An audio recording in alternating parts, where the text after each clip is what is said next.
It's the start of day 3 of the Toyota Dealer 1000, and today is what it's all about. They start off at the 367 kilometers with a 5-kilometer fast open section, but that is on the way to Quena Dam. On the way back, they go to Dahlstrom, and just outside Dahlstrom, they face some of the biggest mountains they would have done during the 3 days. Day 3 is what it's all about in the penultimate leg of the ABSA Off-Road Series Championship. The third and final day of the Toyota Dealer 1000 off-road event had all and sundry going in Lydenburg, the scene of 2 fine days worth of racing already. The event was also being adjudicated by the World Motorsports controlling body, the FIA, in the hope of the Rainbow Nation being granted an event on the world circuit next year. So the locals were out to impress, and that they did. Alfie Cox and navigator Ralph Fitchwood were in front in their proudly South African Nissan hardbody. They were more than 17 minutes to the better ahead of Clint Gibson and Marcel Trethry in their batch Chevy. Leader in Class D was Toyota's Paulo Piazzamuso. In second place, the Clint Gibson-Marcel Trethry combination was putting together a great showing. They were 8th after day 1, but a fine third and fourth leg saw them shift up to second and first in Class A for space frame cars. The Mpumalanga crowd were enjoying the noisy spectacle as Gary Bertelt and his nav Siegfried Rousseau in their Advanced Soft I-Burst BAT 3.5 took to the start of leg 4 over 207 kilometers through more than 25 farms, with a tough mountain section thrown in for good measure. The 2002 national champ Duncan Foss was as far back as he's ever been after a serious misfire caused a loss of power. Still, he and co Henny ter Steege were determined to pick up some positions. That start just told you so.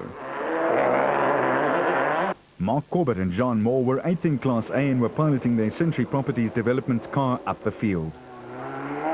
The Toyota team and manager Wami Haddad was smiling broadly when 3 Castrol Toyotas had made their appearance in the top 10. Paulo Piazzamuso was one of them in 4th overall and leading in Class D, and making spectators dirty too. As for Ford, well, their top vehicle was being piloted to a spirited run in Lydenburg. Manfred Schroeder was 2nd after day 2, dropped down to 5th overall and 2nd in Class D behind the Toyota, but the lanky driver was having a lot of fun in the big 4-litre. The father and son duo, the Harpers, had impressed and amazed many with their move from 16th on day 1 to 6th on day 2, a great achievement for the privateers.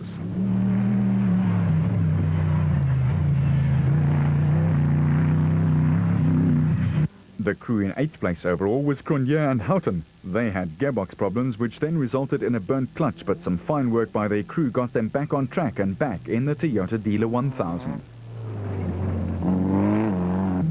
The Tyco truck Toyota was going along beautifully and sounding like $1 million. Chris Visser and co Jaapie Badenhorst featured in the 2nd Toyota in the top 10. Visser was lying 8th on the Production Car Drivers' Championship points log.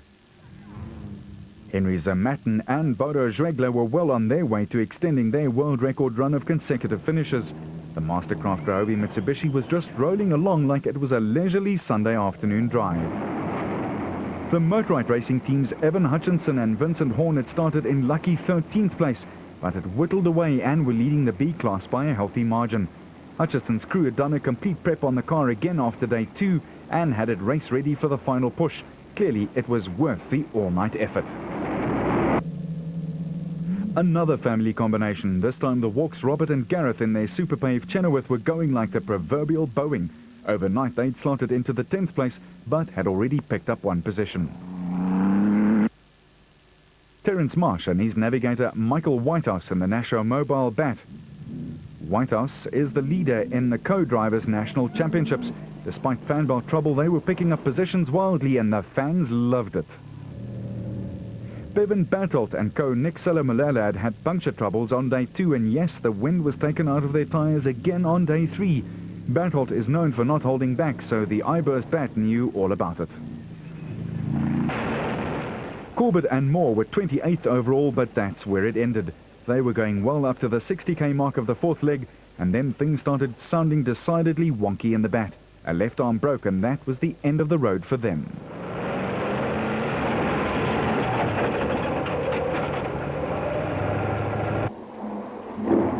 Mark and Stuart Moffat and the Landy with a 2.5 BMW engine were 22nd, but a big push in stage 4 and an even bigger one in 5 gave them a big boost up to 13th and 2nd in class. The Raconics Nissan 3.3 of Coetzee Labuschagne and Johan Gerber was plagued with electrical problems, and they even lost their odometer, but worse was to come when they had a misfire and then a serious engine noise. All in a day's work, gents.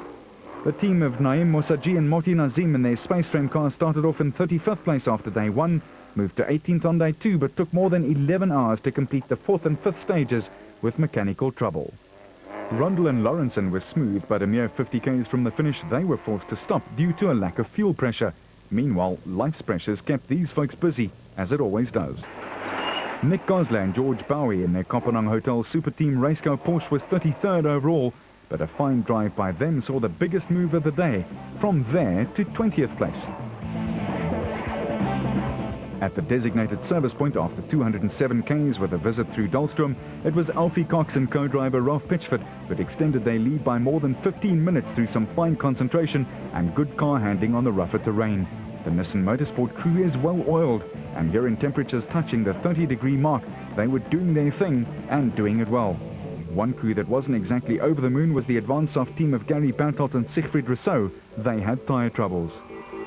The start of the final push to Leidenburg over around 100 miles or 160 k's, and Cox nursing the Nissan hardbody back to Leidenburg, but maintaining enough pressure to stay ahead of the rest. The Gibson Trethui team were now 17 minutes back, but in turn, they were more than 15 minutes up on their nearest Class A rivals, the Harpers. Nick and Ryan had gone from 6th to 3rd, passing some big names on the way to a storming run. In fact, the 3rd fastest time of stage 4, even if it was right over our camera. Class D was hotly contested this season, and Manfred was just 5 points off the lead with Sir Matten in front, and Mark Granier crashed out on day 1 a mere 4 points ahead. The points haul here would lift the lanky Schroeder to the top of the class. Visser and Baardnorst made a great final run, moving up from 7th to 5th and 1st in Class E. And Sir Matten finished right on their tail. He celebrated his 45th birthday in style with another new world record.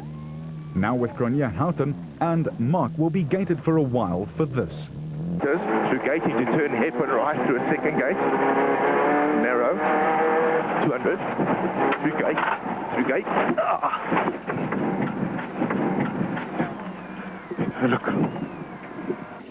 Evan Hutchison went from 11th to 7th after a storming drive and the fastest clocking on the 5th and final leg of the race. This great drive secured the 2005 Class B title for him.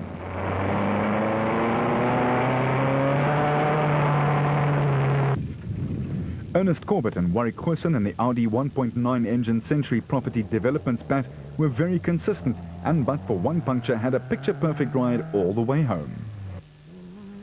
Another big name in off-roading in South Africa is the Berthold moniker. This time it was Gary with Siegfried Rousseau next to him. They were squeezing their Advansoft I-Burst bat as hard as they could in 3rd and 2nd in Class A. The Bozel Landy of Moffat and Moffat gave a good reckoning of itself, and this pairing took the lucky 13th place, 2nd in Class E. The Raconic Nissan of Labuschagne and Gerber, they took 4th in the D class and filled the 14th place. But when all was said and done, the day, in fact all 3 days, belonged to the Alfie Cox and Ralph Pitchford combination. They were in a class of their own, and with controlled racing and conservation of the Nissan, they got the job done. After 15 hours and 15 minutes, Cox had won his second 1000k event of the season.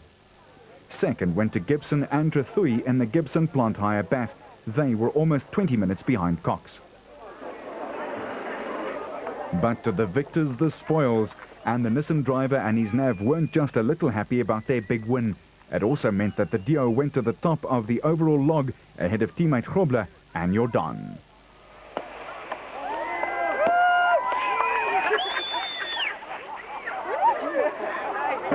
Yeah, I just think it's been today was the longest day of the whole lot, even though it was a short day, because, we've covered a distance of 1,000 kilometers, and that in alone is about 3 events. So today with 450 was the last leg, and leading from day 1, it's been a nail-biting, and we're looking for the championship at the moment. So we've been trying to conserve the car, plus not get too far behind. And but today we held our own, and Ralph did a fantastic job. It's been a bit of a hard time for all the navigators. We've heard along the way that the marking hasn't been great and the book hasn't been 100%, so they have failed a few times, but you know, that's not so easy for them. And but today, 100% the whole way, and it was fantastic. Well done, Tyrrell.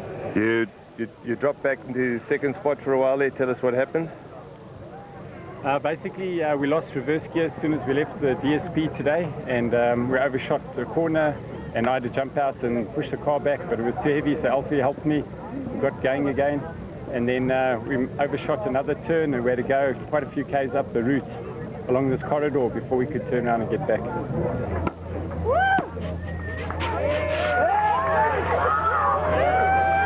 But there was no turning back for Gibson and Trethuli. They were the A-class champions by a healthy 20-minute margin after clocking 15 hours and 34 minutes in the second place. We just, this morning, obviously, we had it on. We really got going the first 204 Ks. Then we realized we had quite a nice gap. I think we had about 19 minutes on Gary. Gary had quite a bad day today. He had 2 punches and power string problems.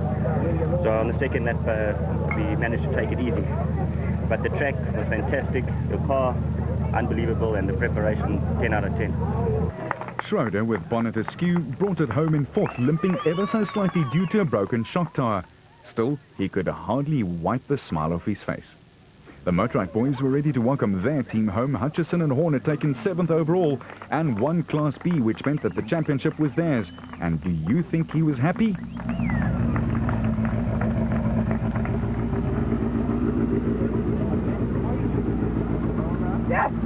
We figure so.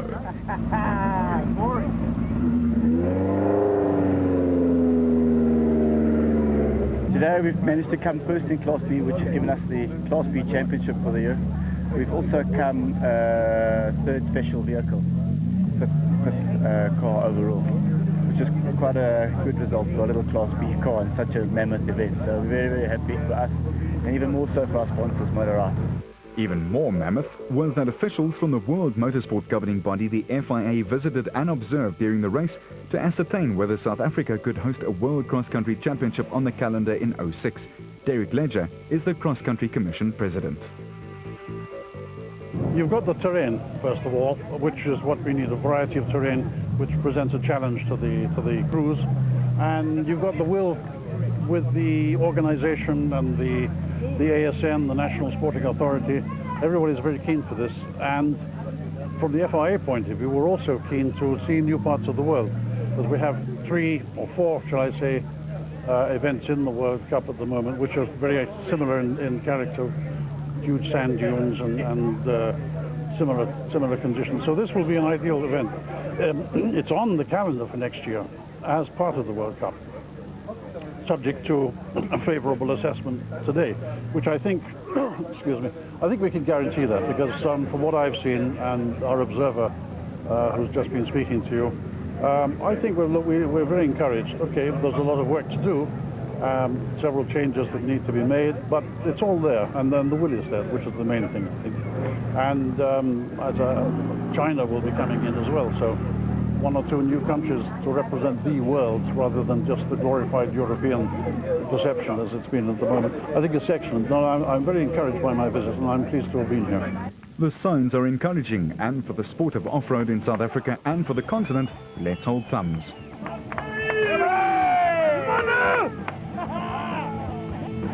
The results of the Toyota Dealer 1000 and a big win for Cox, strengthening his national title hopes. Gibson won Class A, while Zamatin and Schwegler clinched the 2nd place in Class D, making it a 2-horse race for the title at Carnival City in November. Until then, from the Toyota 1000 dealer crew, drive safely. This was Extreme Off-Road.